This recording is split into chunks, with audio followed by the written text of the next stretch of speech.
Bravo et merci, Monsieur le Président Romaté, pour ce magnifique discours qui souligne bien aussi l'importance d'agir aujourd'hui.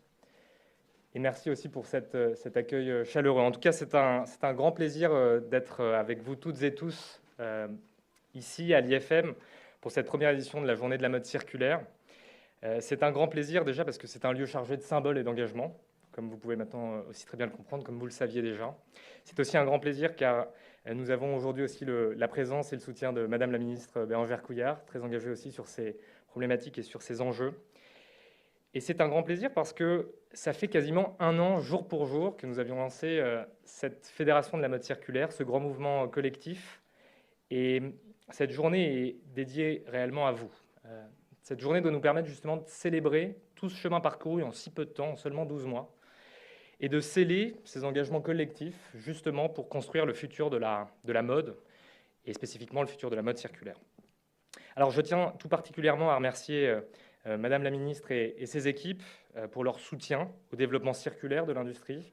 Votre présence aujourd'hui et vos engagements concrets comptent aussi énormément pour nous.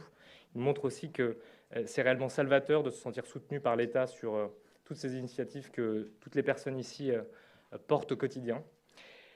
Merci aussi à toute l'équipe de l'IFM, Monsieur le Président Xavier Romaté, Madame la Directrice de la chaire Sustainability, Andréane Lemieux, toutes les équipes aussi de l'IFM qui nous accueillent avec énormément de bonté dans ce magnifique lieu.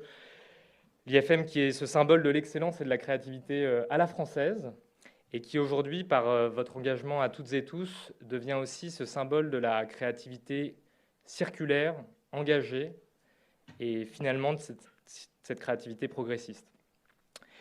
Enfin, je tiens à remercier aussi vous toutes et tous, adhérentes et adhérents, tous les membres de l'écosystème FMC, l'équipe Accenture qui est là aussi aujourd'hui avec nous, l'équipe opérationnelle de la Fédération qui travaille au quotidien sur tous ces sujets avec vous toutes, adhérentes et adhérents, le board exécutif aussi qui est présent chaque jour dans tous les défis de la Fédération. Vous êtes les actrices inspirantes et les acteurs inspirants de ce changement. Et en un an seulement, nous sommes passés de 75 organisations fondatrices à un peu plus de 194 organisations membres aujourd'hui. 194. Et c'est un bonheur de voir que nous rassemblons toujours davantage autour de nous, mais c'est avant tout grâce à vos réalisations, grâce à nos réalisations communes dans ce grand projet collectif. Ça a commencé très rapidement avec le lancement de nos 5 commissions autour du réemploi, de la réparation, du recyclage, du luxe circulaire et des fashion tech circulaires, ce qui nous ont permis de sceller déjà cette vision commune en juin 2022, mais aussi d'aller aligner nos objectifs pour un développement circulaire de l'industrie. Et donc ces choses faites avec le programme commun pour la mode circulaire qui a été officialisé en septembre 2022, qui a été présenté aussi au pouvoir public, et je salue à nouveau l'engagement de la ministre et de ses équipes, le ministère de la Transition écologique étant un des premiers à nous avoir accueillis, mais aussi les autres cabinets ministériels. C'est en tout cas salvateur à nouveau, je me répète, mais de voir que l'État, sous toutes ses formes, tient compte des priorités socio-environnementales de la mode, mais aussi de son économie. Et puis enfin, le lancement de nos groupes de travail dès cette année 2023, avec en tout premier lieu l'étude Accenture IFM, qui va vous être présentée aujourd'hui, qui a mobilisé aussi nombreuses et nombreux de nos adhérents. Nos rencontres mensuelles sur les enjeux réglementaires, les enjeux de commerce circulaire, les enjeux de créativité circulaire, et puis prochainement avec nos partenaires académiques aussi sur les enjeux de mesure de la circularité, avec notamment aussi le suivi d'études consommateurs des produits et des services 3R, réemploi, réparation et recyclage. Alors, ces engagements concrets forment une bonne transition pour vous évoquer aussi un petit peu le futur de la Fédération de la mode circulaire.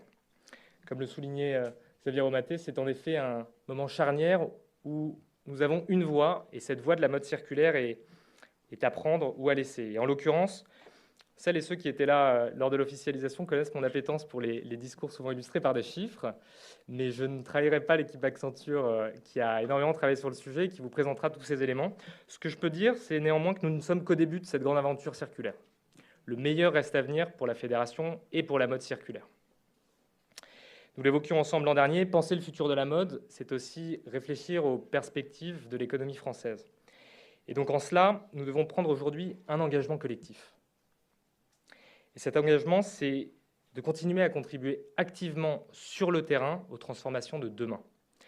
En tant qu'entreprise et association, il sera clé de prendre toutes les opportunités d'aller intégrer ces produits et ces services de mode circulaire. Embrassons ces opportunités qui vont construire dès aujourd'hui le futur de notre industrie. En tant qu'État et éco-organisme, soutenons aussi stratégiquement ces initiatives. Faisons en sorte que ce défi socio-environnemental de notre civilisation soit soutenu aussi et soit répondu, et que la France présente une réponse exemplaire dans le cadre de ce défi civilisationnel. Et enfin, toutes et tous ensemble, continuons à nous mobiliser sur le terrain pour aussi permettre à toutes les citoyennes et tous les citoyens de s'engager à nos côtés pour être aussi maîtres de notre destin. Ainsi, nous continuerons à constituer ensemble, comme depuis un an et ce pour les années à venir, cette mode plus compétitive, plus collaborative et finalement plus circulaire. Comme le dit notre cher Stanislas, membre du board exécutif, tutti fratelli, nous sommes toutes sœurs et frères. Ne construisons pas des murs, mais construisons des ponts. Merci à toutes et à tous pour votre attention et profitez bien entendu de cette magnifique journée. Vive la mode et vive la circularité.